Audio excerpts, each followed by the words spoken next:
بسم اللہ الرحمن الرحیم. السلام علیکم ناظرین. پروگرام انسائٹ کے ساتھ میں ہوں آپ کا میزبان سلیم بخاری. ناظرین، آج کا دن بہت ہی دکھی دن ہے. آج ایک فینومینا کی موت ہوئی ہے، یعنی ایک روایت جو ہے وہ اس دنیا سے ہٹ گئی ہے. اس روایت کا نام بتانے کی ضرورت نہیں ہے. عبدالستار ایدھی سے میری مراد ہے. وہ اس لیے بڑے آدمی نہیں تھے کہ غربت میں رہتے تھے، یا لالچی نہیں تھے، یا انہوں نے کبھی کسی کا حق نہیں مارا تھا. وہ اس لیے بہت بڑا آدمی تھا کہ he was servant of humanity. وہ انسانیت کے خادم تھے. انہیں کسی ٹائٹل کی ضرورت نہیں تھی. اور آج جس طریقے سے ان کی بریل ہوئی ہے، جس طرح سے ان کا جنازہ ہوا ہے، یہ بات بھی ثابت ہو گئی کہ بڑا آدمی ہونے کے لیے عہدوں کی ضرورت نہیں ہوتی. کوئی ٹائٹل آپ کے پاس نہیں ہونا چاہیے. ایسے لوگوں کو ہسٹری میں بہت دفعہ ڈسکرائب کیا گیا ہے. کسی نے کہا دا مین دیٹ ہی واز، ایک ایسا آدمی جس کا کوئی ثانی نہیں ہے. اور پھر he died with his boots آن.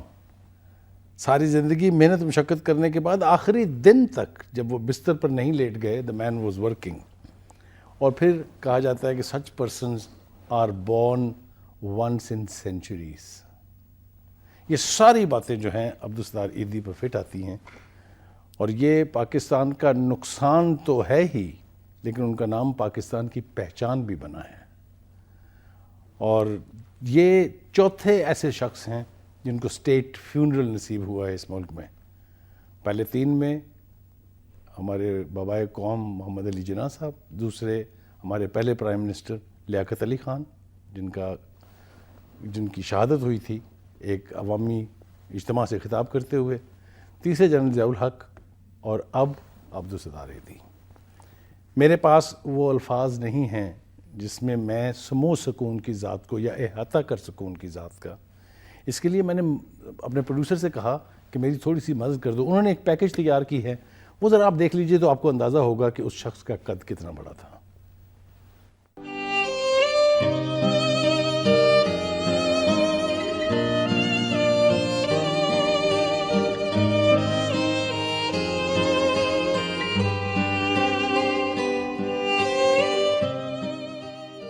عبدالستار ایدھی 11 سال کے تھے کہ ان کی والدہ کو فالج ہو گیا، جس سے ان کا دماغ بھی متاثر ہوا.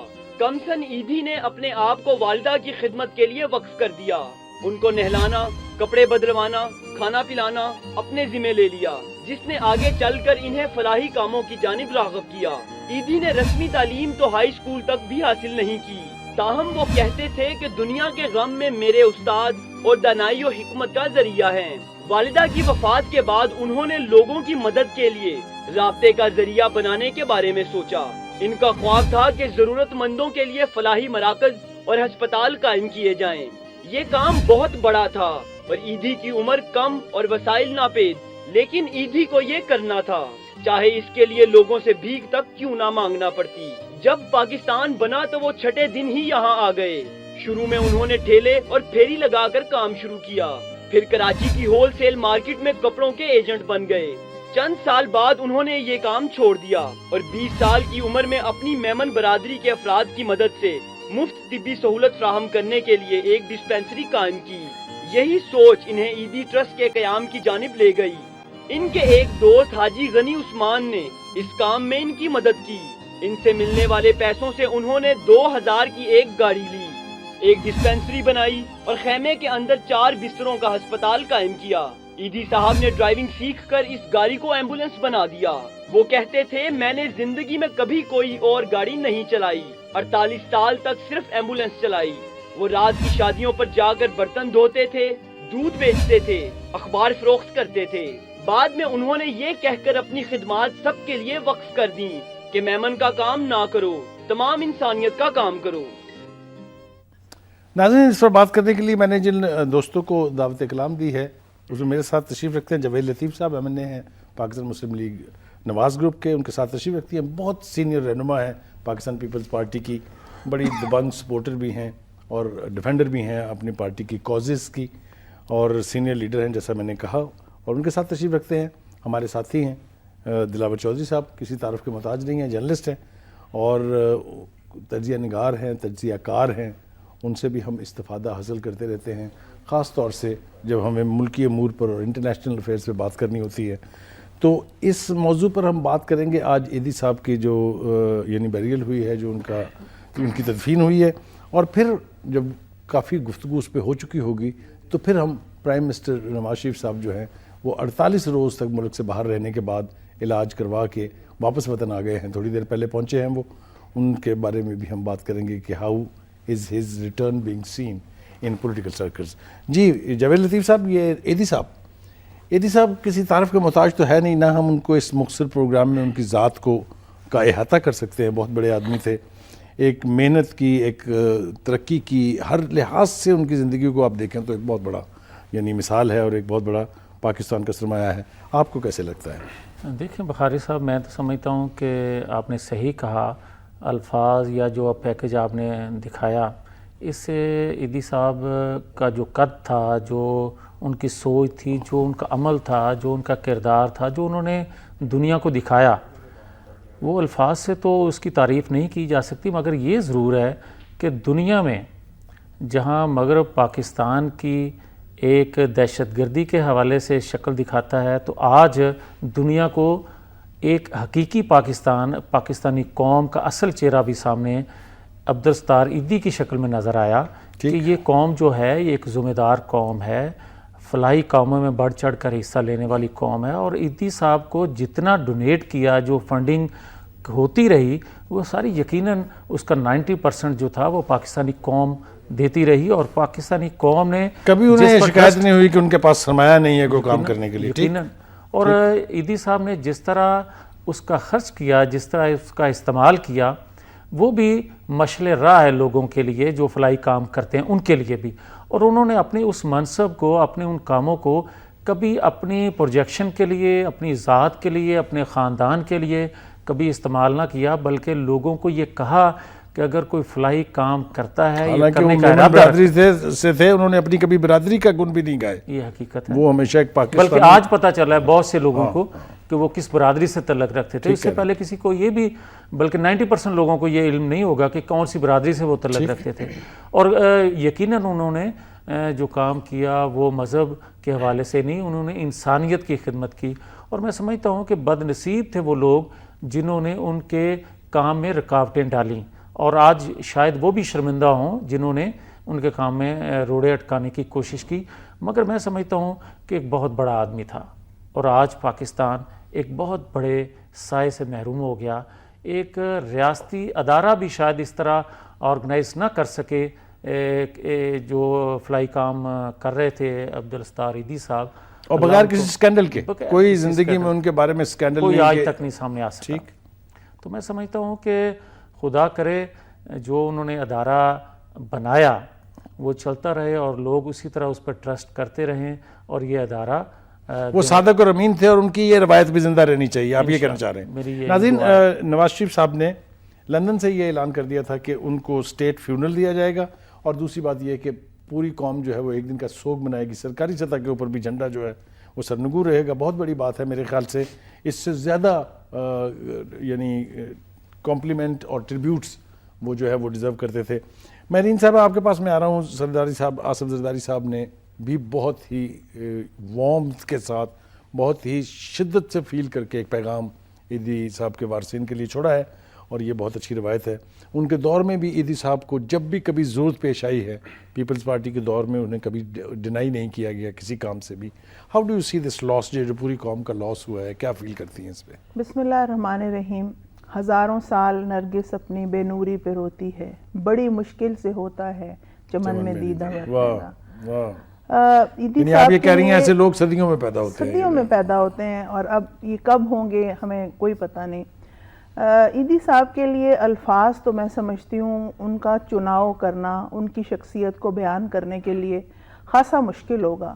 بے سہاروں کا سہارا, بے کفن لاشوں کے لیے وہ ایک بہت بڑا سہارا تھے, اور آپ نے دیکھا کہ بچے جن کو مائیں پیدا کر کے چھوڑ جاتی ہیں وہ ان کے لیے وہ جو انہوں نے جھولے انٹروڈیوس کروائے اور جو انہوں نے لاکھوں بچے کے باپ بنے، وہ لاکھوں بچوں کے باپ بنے، اور جب یہ بچے اسکول پڑھنے جاتے تھے تو وہاں پہ ان بچوں کی صحیح ریکگنیشن نہیں ہوتی تھی، ان کو اچھے الفاظ نہیں بتائے جاتے تھے، تو انہوں نے پھر اسکول قائم کیے کہ پڑھو اب اپنے اچھی ٹیچرز رکھی۔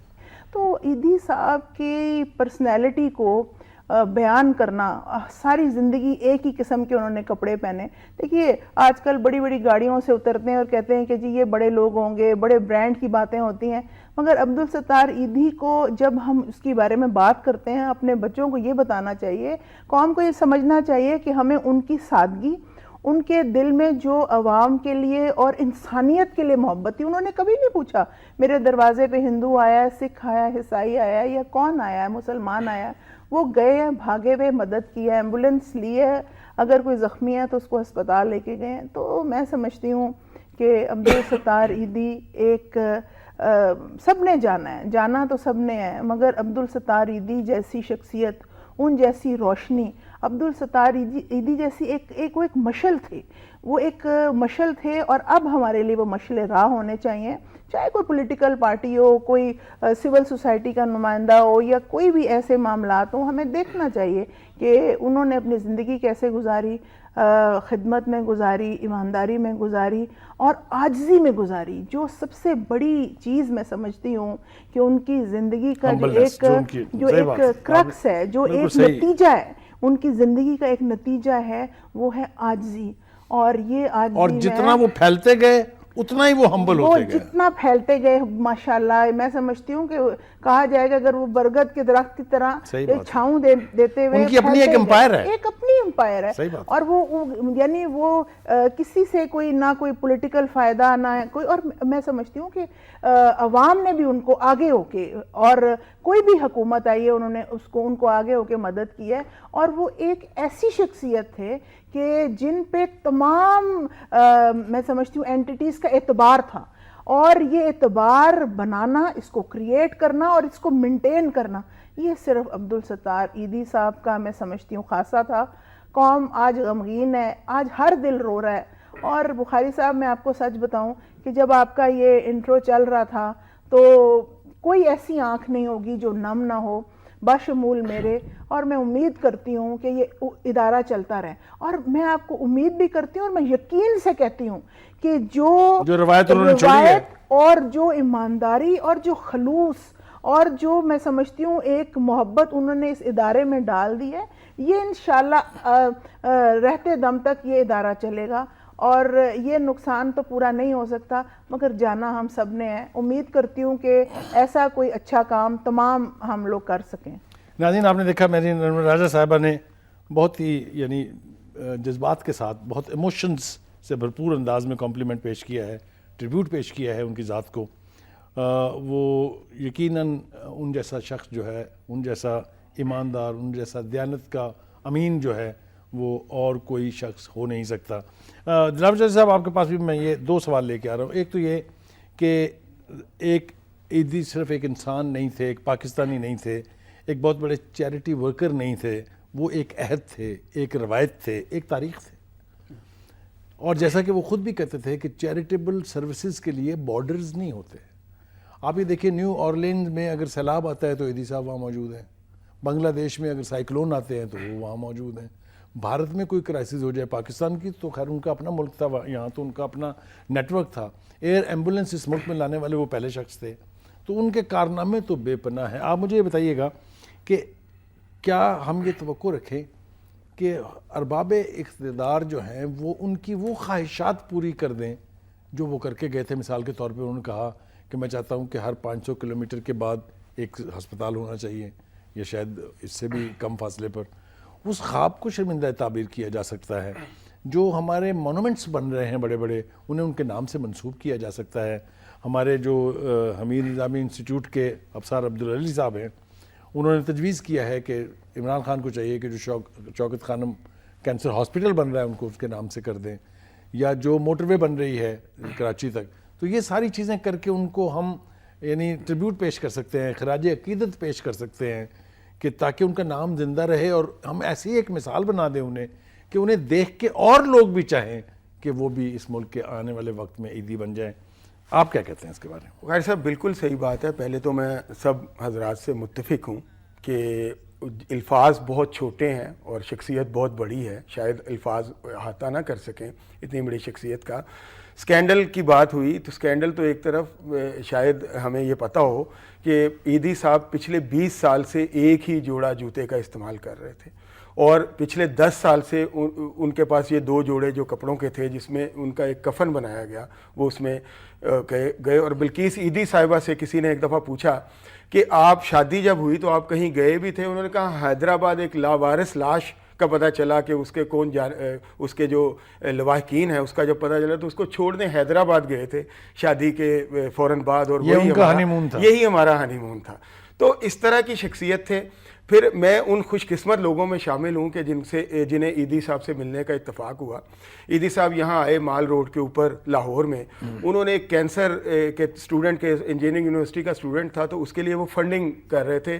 تو اس کے بعد انہوں نے وہ نوائے وقت کے دفاتر بھی تشریف لائے. اس وقت نوائے وقت کے دفاتر مال روڈ کے ساتھ ہی تھے, ایڈجسنٹ تھے.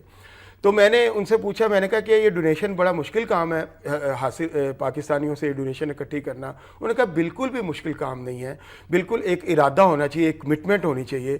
اور وہ کمٹمنٹ کیا تھی ان کے اندر؟ وہ یہ تھی کہ انہوں نے مسلسل کام کرنے کا ایک ریکارڈ قائم کیا جو کہ دنیا کا سب سے بڑا ریکارڈ ہے کہ ایک شخص نے جو مسلسل کام کیا ہے عید والے دن بھی, کسی دن بھی, کسی فیسٹیول پہ. تو میں سمجھتا ہوں کہ یہ وہ کمٹمنٹ تھی جس کی بنیاد پہ انہوں نے بتایا. انہوں نے کہا پاکستانی ڈونیٹ کرنا چاہتے ہیں, میں 35 منٹ میں 26 لاکھ روپے اکٹھے کر کے آ رہا ہوں. اور اب چونکہ یہ کافی ہو گئے اس لیے بہت سارے لوگوں سے میں نے شکریہ ادا کر کے انہیں کہا کہ یہ میری جو ریکوائرمنٹ تھی علاج کے 25 لاکھ روپے کی ریکوائرمنٹ وہ پوری ہو گئی. یہ قوم دینا چاہتی ہے لیکن کوئی عبدالستار ایدھی ہونا چاہیے. وہ نپولین کے بارے میں کہا تھا غالباً ہیگل نے کہا تھا کہ ہی کیم ہی سو ہی کنکرڈ. میں کہتا ہوں کہ یہ ایدھی جو تھے یہ he came he saw and he conquered the hearts. اس نے لوگوں کے ہارٹس اینڈ مائنڈس کو کنکرڈ کیا اس شخص نے. اور یہ اتنے بڑے شخص تھے کہ میں کہتا ہوں کہ اگر آپ باتیں کرتے چلے جائیں تو باتیں الفاظ ختم ہو جائیں گے, ان کی تعریفیں ختم نہیں ہو سکتی, ان کے جو کام ہیں. ایک بات یہاں میں کہوں گا کہ میڈیا پہ بڑے تواتر سے کہی جا رہی ہے کہ گورنمنٹ کو چاہیے کہ ان کے پروجیکٹس کو کرے ہر 500 کلومیٹر پہ ہاسپٹل, لیکن وہ کمٹمنٹ جو ہے وہ دیکھیں کہ وہ بستر مرگ پہ تھے. آصفہ بھٹو ان کے پاس آئیں تو انہوں نے اور کوئی سوال نہیں کیا, انہوں نے کہا لاوارث مردوں کو دفنانے کے لیے مجھے اور جگہ دیں, آپ کی بڑی مہربانی, آپ کی پروونشل گورنمنٹ ہے. میں اپنی ایک غلطی جو ہے اس کو تسلیم کر لوں, میں نے وہ 500 کلومیٹر شاید غلط کہا تھا. وہ ہر 5 کلومیٹر کے بعد وہ کہتے ہیں کہ ایک ہسپتال ہونا چاہیے. تو ہم دونوں بہت سیٹ کریکٹڈ. جی میں تھوڑا سا اس پہ یہ عرض کرنا چاہتا ہوں کہ اب میرا خیال ہے کہ قوم کو آگے آنا چاہیے. کچھ رسپانسبلٹی بالکل ٹھیک ہے, گورنمنٹ جو کرنا چاہتی ہے کرے, لیکن ہمیں ایدھی صاحب کا جو صحیح جو ان کا ایک عہد تھا اپنے ساتھ اور جو ان کا مشن تھا اس کو قوم ہی آگے لے کے چل سکتی ہے. کیونکہ آپ کو بھی پتہ ہے, آپ زیادہ بہتر جانتے ہیں کہ ایدھی صاحب نے کبھی گورنمنٹ سے ڈونیشنز نہیں لی. تو اب ہمیں پروو کرنا ہے, ہم سب کو ایک چھوٹا چھوٹا ایدھی بننا ہے اپنے. اگر واقعی ہم چاہتے ہیں, اگر ہم یہ چاہیں کہ یہ کام بھی گورنمنٹ کرے وہ کام بھی گورنمنٹ کرے, اس کی وجہ ہمیں چاہیے کہ ہمیں دن میں ایک دن میں ایک کوئی نیکی کر دیں, ایک پتھر اپنے راستے سے ہٹا دیں. جہاں پہ اگر کوئی سارجنٹ نہیں کھڑا ہے, وارڈن نہیں کھڑا, وہاں پہ ہم سگنل پہ کھڑے رہیں اور بالکل ادھر ادھر ہلنے کی کوشش نہ کریں. اور جو پارلیمنٹیرین ہیں وہ یہ عہد کریں کہ اگر 50% ہم پارٹی کے لیے کام کریں گے تو 50% کم از کم اپنے لوگوں کے لیے کام کریں. ناظرین, بات ہو رہی ہے عبدالستار ایدھی کے حوالے سے. 2 باتیں میں اور عرض کرنا چاہتا ہوں. ایک تو یہ کہ کل وقت نیوز کے اوپر جو فوٹیج چل رہی تھی یا جو ٹرانسمیشن تھی ایدھی صاحب کے حوالے سے, اس میں ایک لائن پڑھی میں کمپلیمنٹ پیش کرنا چاہتا ہوں اپنے اس ساتھی کو جس نے وہ لائن لکھی تھی کہ ایدھی صاحب کی ذات دنیا کی ایسی ہستی تھے کہ انہیں کہا جا سکتا ہے کہ وہ امیر ترین غریب آدمی تھے. اس میں کوئی شبہ نہیں ہے, جیسا کہ میرے تمام مہمانوں نے بات کی کہ ان کے پاس تو ایک امپائر ہے, اپنی ایک بہت بڑا سلسلہ ہے ان کے پاس. تو یہ ان کی بہت بڑی مثال تھی. دوسری بات یہ کہ ہمارے جتنے بھی بڑے بڑے چیریٹیبل کامز ہیں, مثال کے طور پہ شوکت خانم یا سہارا ٹرسٹ ہے, وہ جو ہمارے سنگر ہیں, کیا نام ہے ان کا, ابرار الحق کا, ان سب کو بڑے بڑے اینول ڈنرز, بڑے بڑے کنسرٹس کرنے پڑتے ہیں. اور ایک یہ ایسی ذات تھے کہ بھیک مانگنے مال روڈ پر بیٹھ جائیں تو 2 گھنٹوں میں 4 کروڑ روپے لے کے اٹھتے تھے. فٹ پاتھ پہ جہاں کہیں بیٹھ گئے, جس کا ایک حوالہ جو ہے وہ میرے ساتھی نے بھی دیا ہے کہ وہ لاکھوں میں بغیر مانگے بھیک کہتے تھے اس کو, کبھی یہ نہیں کہا تھا کہ ہمیں چندہ دے دیجئے, ہمیں کہتے تھے بھیک دیجئے انسانیت کے نام پر. یہ بہت بڑے لوگوں کی نشانیاں ہیں. ہم سب دعا کرتے ہیں کہ اللہ تعالیٰ ان کے درجات بلند کرے, اور وہ جس روایت کو جنم دے کے گئے ہیں اس کو لوگ پیدا ہوتے رہیں اسی روایت کو آگے بڑھانے کے لیے. اس وقت بریک کے لیے کہا جا رہا ہے, بریک سے واپس آئیں گے تو اپنا دوسرا موضوع جو ہے پرائم منسٹر صاحب واپس آ گئے ہیں اس پر بات کرتے ہیں.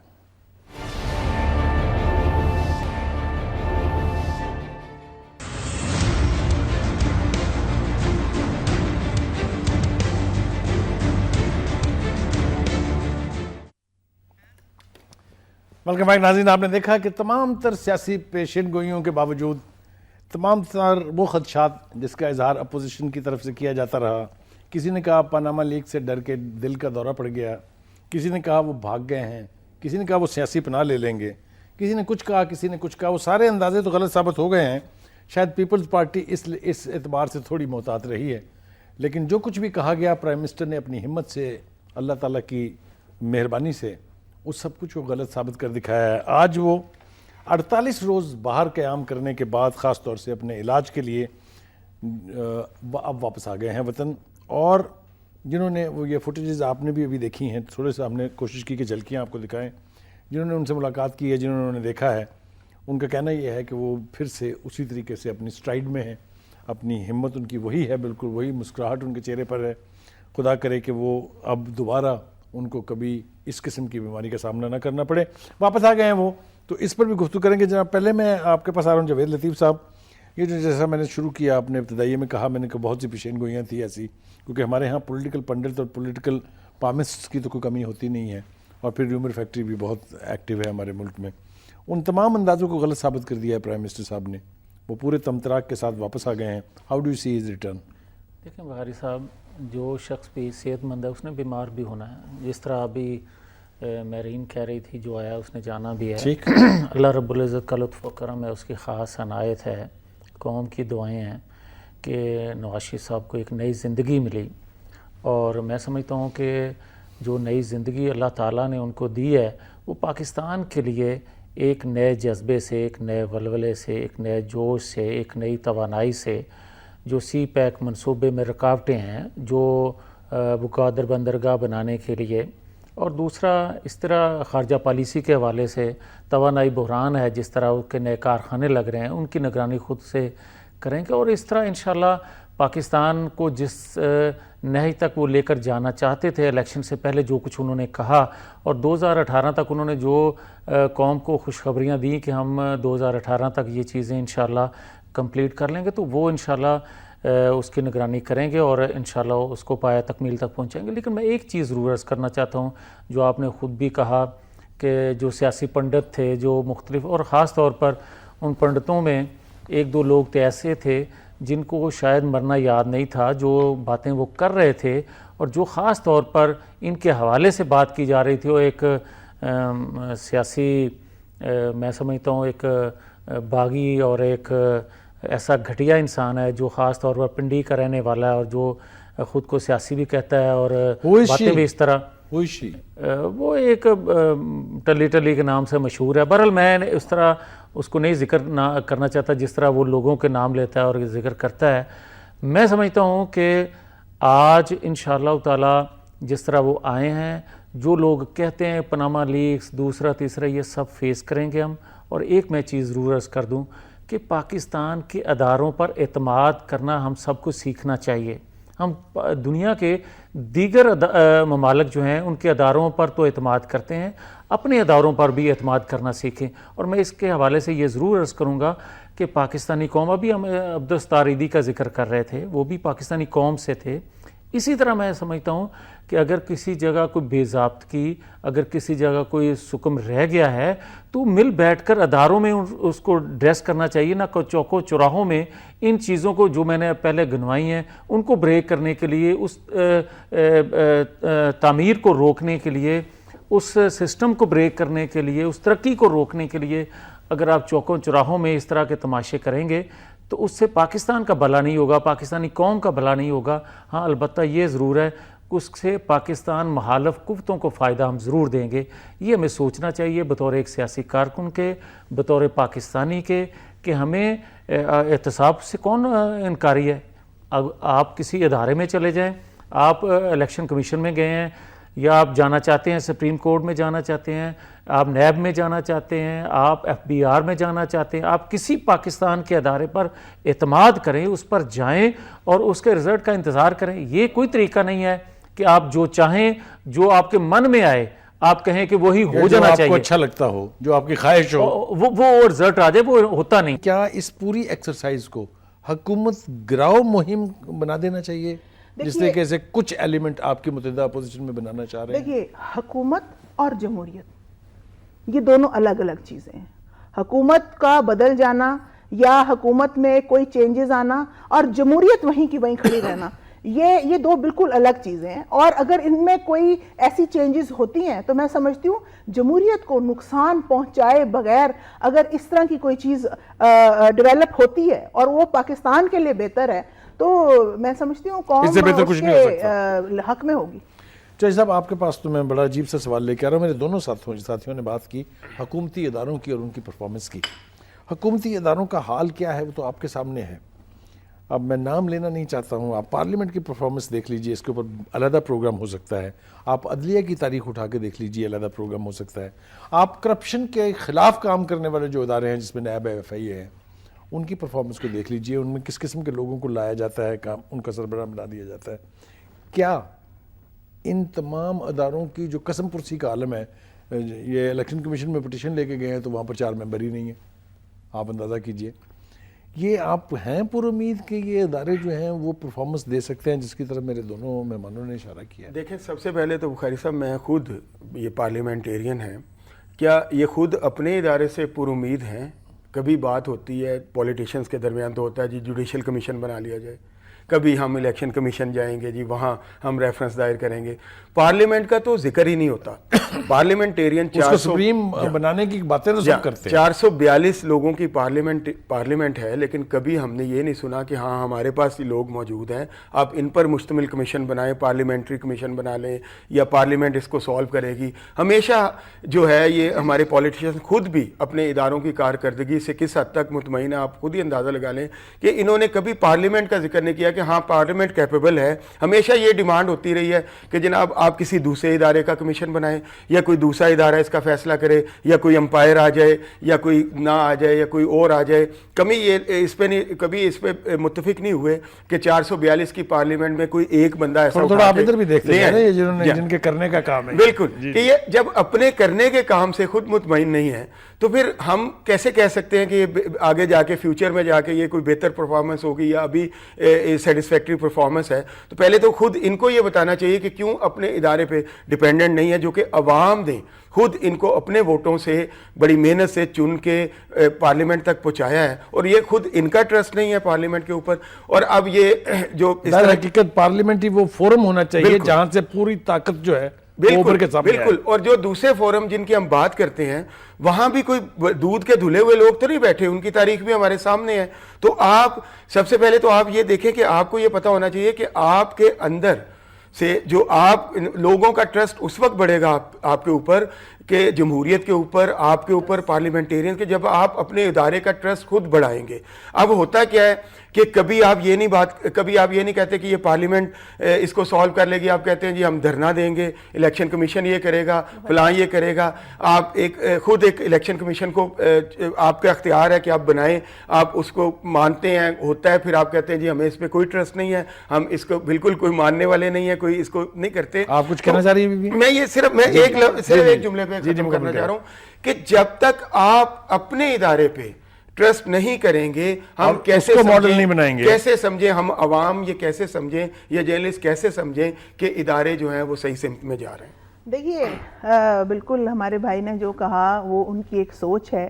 پارلیمنٹ حیت کے تبدیل کرنے کا ادارہ ہے, اور پارلیمنٹ ایک سپریم ادارہ ہے. کچھ عرصہ پہلے جب پیپلز پارٹی کی حکومت تھی تو ہمارے یہی بھائی جرنلسٹ کھڑے ہو کے کہتے تھے کہ جی جوڈیشری اور جوڈیشری اور جوڈیشری, اور جوڈیشری میں جو جج صاحب نے, ہم ان کے ساتھ تھے. میں یہ نہیں کہتی, شاید میں بھی ہر جلسے جلوس میں ان کے ساتھ تھی, مگر جب اصلیت سامنے آئی تو پھر معاملے کا پتہ چلا وہ معاملہ کیا ہے. بالکل یہ کہنا تو میں نہیں سمجھتی مناسب ہوگا. پارلیمنٹ ہی سپریم ہے. پارلیمنٹ پہ اعتماد, یہ میں ان کی بات پہ بالکل متفق ہوں کہ پارلیمنٹ کو خود پہ بھی اعتماد ہونا چاہیے, اور خود پہ اعتماد ہے تو 18ویں ترمیم آئی, 19ویں ترمیم آئی, 20ویں ترمیم آئی, جس کی وجہ سے آپ کے یہ ادارے بنے, مضبوط ہوئے یا نہیں ہوئے. پھر آپ کی 21ویں ترمیم آئی جس پہ میں سمجھتی ہوں کہ اور بحث کی جا سکتی ہے. تو پارلیمنٹ کو یہ کہہ دینا کہ یہ ایک کمزور ادارہ ہے, یہ بات مناسب نہیں ہوگی. ہاں کہا جا سکتا ہے کہ کچھ اس کے ممبران پہ کوئی بات کی جا سکتی ہے, جیسے آج کل یہ پیناما کا معاملہ ہو رہا ہے. ایک ادارے کے بارے میں مجموعی طور پر یہ سب کچھ نہیں کہا جا سکتا. ناظرین, یہ گفتگو جو ہے اس کو تو ہم آگے بڑھائیں گے ہی, کہ جو ادارے ہیں وہ مستحکم ہونے چاہیے. وہ مستحکم ہوں گے تو پرفارمنس آئے گی. گفتگو کا جو ہے وہ اختتام ابھی نہیں ہوا ہے, ایک پورا سیگمنٹ باقی ہے. بریک کے لیے کہا جا رہا ہے, واپس آئیں گے تو پھر اس بات کو سمیٹنے کی کوشش کرتے ہیں. چلتے ہیں ایک بریک کے لیے.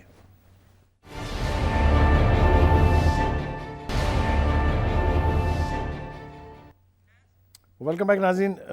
پروگرام کا آخری مرحلہ ہے اور ہم نے 2 موضوعات پر گفتگو کی ہے. پہلے عیدی صاحب کو ہم نے خراج عقیدت پیش کیا. جتنی ہماری ہمت تھی, وہ اس سے بہت بڑے آدمی تھے, انہیں ہمارے کمپلیمنٹس کی یا ہمارے یعنی ٹریبیوٹس کی ضرورت نہیں ہے. ان کا قد کاٹ اتنا بڑا ہے, وہ پاکستان میں اتنے قداور شخص تھے کہ پوری دنیا میں وہ دیکھے جاتے تھے, پہچانے جاتے تھے. اور جیسا میں نے کہا کہ دنیا میں کہیں بھی کرائسس ہو, وہ ہر جگہ ایک انسان کی حیثیت سے پہنچتے تھے.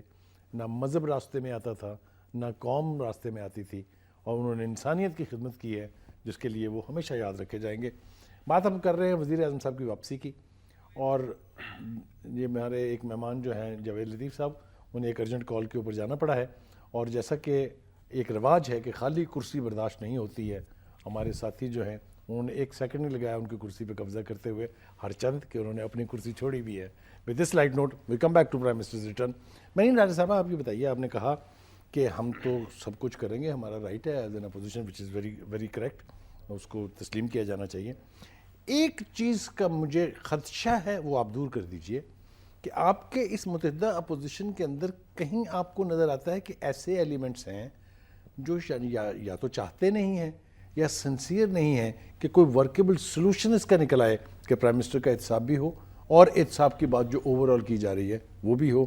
آپ کے علم میں ہے کہ تیسری بڑی سیاسی قوت جو آپ کے ساتھ موجود ہے, میری مراد پاکستان تحریک انصاف سے ہے, ان کے کچھ ارکان کے بارے میں بھی ریزرویشنز ہیں لوگوں کی کہ ان کی بھی آف شور کمپنیز ہیں. کہیں ایسا تو نہیں ہے کہ ذاتی ریونج کی خاطر, ذاتی انٹرسٹ کو پروٹیکٹ کرنے کی خاطر اس کمپین کو ایک ایسی طرف لے جایا جا رہا ہے کہ سب کچھ ہی کہیں برباد نہ ہو جائے؟ How do you see this? I want an honest analysis from you. دیکھیے بخاری صاحب, اس وقت جو آنیسٹ اوپینین نہیں دے گا وہ تو قوم دیکھ رہی ہے, اور اس کے بارے میں اس کی کیا رائے ہوگی وہ آپ اچھی طرح جانتے ہیں. ٹھیک. دیکھیے بات یہ ہے کہ ایک عرصہ گزر گیا اور یہ معاملات حل کیوں نہیں ہو رہے. میں یہ سمجھتی ہوں کہ اس وقت جوائنٹ اپوزیشن کا ایک بڑا اہم کردار ہے, اور یہ صرف ایک پیناما لیگ یا آف شور کمپنی کی بات نہیں ہے, یہ بات ہے کہ ملک میں ایک انتہا درجے کی کرپشن, یعنی ایک انتہا درجے کی ہیٹ آ چکی ہے, اس کو نیچے آنا ہے, اور قوم یہ سوال پوچھ رہی ہے.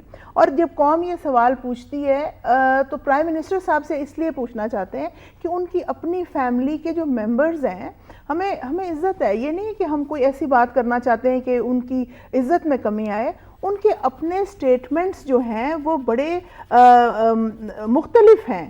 ایسے وقت میں ایسے سٹیٹمنٹس انہوں نے دیے جن میں سے سوال پیدا ہوتے ہیں. اور دوسرا جو آپ کا بڑا اہم سوال ہے وہ یہ ہے کہ کیا کوئی ایسے لوگ موجود نہیں ہیں؟ بالکل ہو سکتے ہیں, بالکل ہو سکتے ہیں, کوئی دودھ کا دھلا نہیں ہے. اور اگر ایسے لوگ کسی بھی پولیٹیکل پارٹی میں ہیں, وہ پیپلز پارٹی میں ہیں, وہ نواز لیگ میں ہیں, وہ پی ٹی آئی میں ہیں, تو پھر وہ ادارے یا وہ آنکھیں یا وہ ہاتھ جو اس وقت دیکھ رہے ہیں اور پکڑنے والے ہیں, ان کو چاہیے وہ کس چیز کی ڈھیل چھوڑ رہے ہیں. یعنی 6 مہینے آپ کے پاس ایک بندہ رہتا ہے, 90 دن آپ اس کی انٹیروگیشن کرتے ہیں, کچھ بھی نہیں نکلتا. بھئی اگر آپ کسی کو پکڑتے ہیں, کوئی بھی ادارہ ہے, تو پھر اس کی کلیئرٹی سامنے لائیں, لوگوں کو بتائیں یہ انہوں نے یہ کام کیا اور یہ ان کو سزا مل رہی ہے. یہ لنگر آن کرنے کا مطلب یہ ہے کہ وہ لٹکانے کا مطلب یہ ہے کہ انفلوئنس کرنے کی کوشش کی منو جا بھائی رہی کی ہے. ایک بڑی زبردست نظم ہے کہ احتساب دے چیف کمشنر صاحب بہادر چوراں ڈاکواں قاتلاں کولوں چوراں ڈاکواں قاتلاں بارے کی پوچھ دیو اے توانوں کی دسن گے تے جنج وسدے نے کنج وسدے. ایک لمبی ان کی ایک وہ یہ ہے. تو میں سمجھتی ہوں کہ جو بھی ہے ہم ایک ادارے کو ڈاؤن گریڈ کر دیتے ہیں کہ جی پارلیمنٹ ہی بری ہے اور جوڈیشری کو اپ گریڈ کر دیتے ہیں, پھر پتہ چلتا ہے کہ جی دیکھیے اس وقت سنسیئرٹی آپ کو اپنی جاب سے نہیں چاہیے, پاکستان سے چاہیے. آپ کو اپنی تنخواہ سے نہیں چاہیے کہ 8-8 لاکھ آپ کی تنخواہ ہے, باہر گاڑی کھڑی ہے, ڈرائیور ہے, کام کرنے والے بندے آپ کو ملے ہوئے. اکثر تو یہی ہے. یہ کیا ہے مطلب کام اگر آپ کر رہے ہیں, حلال کر رہے ہیں چیزوں کو, تو یہاں تک ہم پہنچے ہی نہیں. یہ تمام جو ادارے ہیں, ہمیں اداروں پہ یقین ہے, مگر اداروں میں جو کالی بھیڑیں ہیں وہ بیوروکریسی میں ہیں, فوج میں ہیں, جوڈیشری میں ہیں, نیب میں ہیں, پارلیمنٹ میں ہیں, جہاں پہ بھی ہیں, سیاسی جماعتوں میں یا سسٹم کے اندر ہیں, ان کو آئیڈینٹیفائی کریں اور خدا کے لیے کوئی سزا دیں. یہ لنگر آن کرنے والا کیا ایک نیا آپ نے ایک معاملہ شروع کر دیا ہے. تو یہ بات بالکل ہے کہ ہو سکتے ہیں, اور اگر اب بھی باتیں کرنے میں تو بڑے شیر ہیں بخاری صاحب, عیدی صاحب چلے گئے ہیں اور ہم ان کو یاد بھی کر رہے ہیں, مگر کیا ان میں سے ایک بھی کوئی خصوصیت جو ان کی تھی اس خصوصیت کو لے کے ہم آگے چل سکتے ہیں؟ بس باتوں کے تو پھر شیر ہو گئے ہم. اب جس نے کچھ کیا ہے اس کو سزا ملنی چاہیے. اور اس کی فائل دیکھیں, جو ہمارے انٹیریئر منسٹر ہیں, بڑے زیرک سیاستدان ہیں, مجھے ان کے لیے بڑی عزت ہے. اکثر وہ یہ سٹیٹمنٹ دے دیتے ہیں جی میرے پاس فائل موجود ہے اور اگر میں دکھا دوں تو آپ دکھائیں, آپ اس بندے کو سب کے سامنے لائیں, کوئی بھی ہے وہ, آپ اس کو سزا دیں اگر آپ کے پاس ہے. اگر ہوتی تو آپ دکھاتے نا. یعنی قوم مر گئے ہیں, پس گئے ہیں, آپ نے جو وعدے کیے وہ آپ پورے نہیں کر سکے. 3.5 سال ہو گئے. 2018 میں آپ نے چلے جانا ہے, بعد میں آپ آتے ہیں نہیں آتے, وہ ختم ہوئی بات. مگر آپ تو اپنا ٹینیور نکال کے چلے گئے. پورا وقت شہباز شریف صاحب پنکھیاں جھلتے تھے بیٹھ کے, وہ کہاں گئی پنکھیاں؟ آ گئی ہے بجلی, ہو گیا ہے معاملہ ٹھیک. دیکھیے ہمیں ان کے لیے کوئی بیڈ انٹینشن نہیں ہے, مگر پن پوائنٹ کرنا, ایشوز پہ سیاست کرنا, اور اگر یہ معاملات حل نہیں ہوتے کمروں کے اندر تو پھر یہ پروٹیسٹ عوام کرے گی اور پھر یہ پروٹیسٹ باہر آئے گا. چودھری صاحب آپ نے نوٹ کیا ہوگا کہ یہ مہرین انور راجہ صاحبہ جو ہیں یہ اب بہت تیز ہو گئی. میں بہت محتاط لفظ استعمال کر رہا ہوں اس لیے کہ نام لیے بغیر, ڈائریکٹ بات کیے بغیر اپنی بات دوسروں تک پہنچا دیتی ہیں. ابھی انہوں نے کہا کہ جو لنگر آن کرنے کا جو وتیرہ آپ نے اختیار کیا ہے, ترک کریں اس کو اور سامنے لائیں سب کچھ ہے. Doctor Asim is one bad example, جس کو اتنی دیر تک رینجرز نے رکھا اپنے پاس اور ابھی تک کسی کو کچھ سمجھ نہیں ہے کہ اس میں سے کچھ نکلا ہے یا نہیں نکلا ہے. ایسی بہت سی مثالیں ہیں. میرے خیال سے انہوں نے بہت صحیح سمت میں اشارہ کیا ہے. آپ مجھے بتائیے گا کہ اداروں کی کارکردگی کے بارے میں بات ہم نے پہلے بھی کی ہے. مجھے یہ بتائیے کہ جب تک حکومت کی اپنی کنوکشن نہیں ہوگی, جب تک حکومت خود سے یہ چاہے گی نہیں, احتساب کا عمل کیسے شروع ہوگا؟ اور جیسا کہ کہا جاتا ہے کہ چیریٹی بگنز ایٹ ہوم, یہ بات انہیں اپنے گھر سے شروع کرنی پڑے گی. ہاؤ ڈو یو سی دس؟ بالکل صحیح بات ہے خیر سے, اس سے تو اختلاف ہو ہی نہیں سکتا. دیکھیں ڈیموکریسیز میں کہتے ہیں پرائم منسٹر کو از فرسٹ امانگ دی ایکول, جیسا کہ برٹش ڈیموکریسی میں بھی آپ کو پتہ ہے, مجھ سے بہت بہتر پتہ ہے. تو اگر کوئی فرسٹ امانگ دا ایکول ہے تو اس کو احتساب کے لیے بھی سب سے پہلے اپنے آپ کو پیش کر دینا چاہیے. اس میں کوئی حرج نہیں ہے. اور پھر جب وہ سچا ہے, وہ سمجھتا ہے کہ میں سچا ہوں, بالکل سب کا احتساب ہونا چاہیے. یہ نہیں ہے کہ ایک ہی شخص کو, فرد واحد کو ہم پن پوائنٹ کر لیں. لیکن یہ جو لنگر آن کی پالیسی ہے, اسے ایک لنگر آن کی پالیسی تو ڈاکٹر عاصم والی ہے نا, ایک لنگر آن کی پالیسی یہ بھی ہے کہ آپ اپنے آپ کو بچائیں. وہ معاف کیجئے گا, وہ پالیسی پیپلز پارٹی کے دور میں بھی پورے عروج پر تھی. کیا ہوا زرداری صاحب کے سوئس اکاؤنٹ کے ساتھ, کیا ہوتا رہا؟ ایک بڑے مجبوراً آپ نے خط لکھ دیا کہ جناب یہ اوپن کر دیں, اور ساتھ ہی ایک چھپا کے خط بھیج دیا کہ don't head on the first letter, ایک مذاق بنا کے رکھ دیا. انہوں نے اپنے 2 پرائم منسٹر بھی تو قربان کیے, لیکن ایک پرائم منسٹر کو قربان کر دیا, دوسرا تو خیر نہیں ہو سکا, وہ تو اس کے بعد گورنمنٹ ہی ٹینیور پورا ہو گیا. میرے کہنے کا مطلب ہے کہ وہ سوئس اکاؤنٹس کا معاملہ سیٹل نہیں ہو سکا.